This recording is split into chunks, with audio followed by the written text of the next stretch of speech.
I'm here with noni fruit. I first got familiar with this in Hawaii, but I'm here in Managua, Nicaragua, and these trees are growing all over the neighborhood. One thing people say when they're flying into Managua, they look down and they see a lot of trees. And when you're going through the neighborhood parts of town, there's lots of trees and lots of noni trees. This stuff is hard.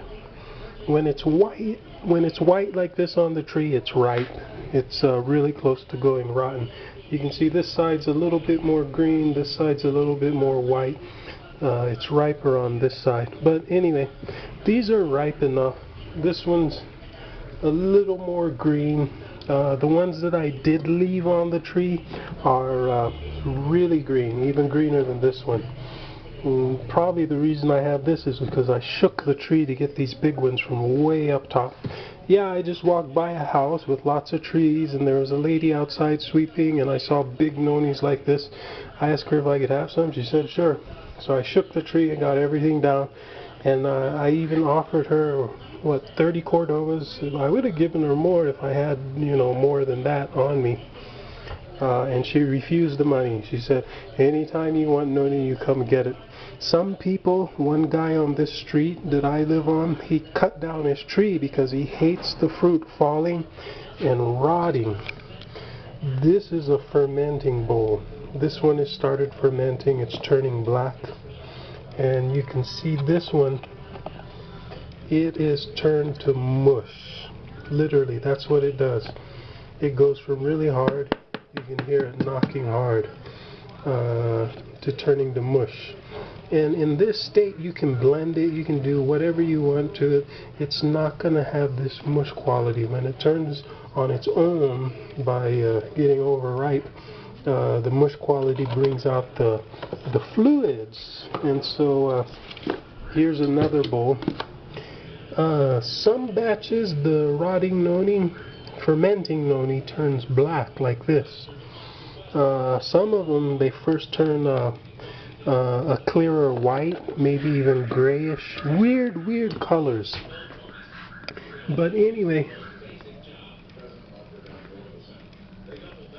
I leave it sitting in there.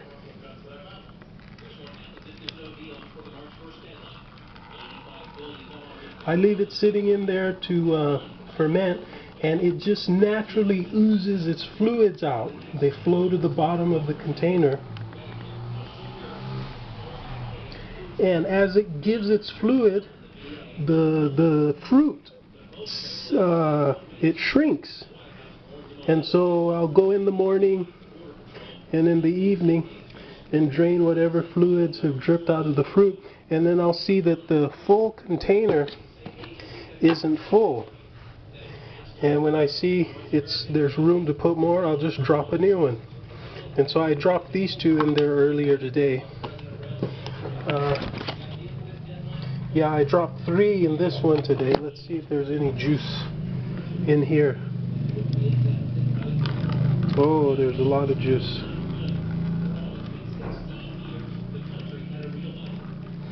Well, anyway, these 2 jugs have been an ongoing batch for less than a week. You can see the fluid.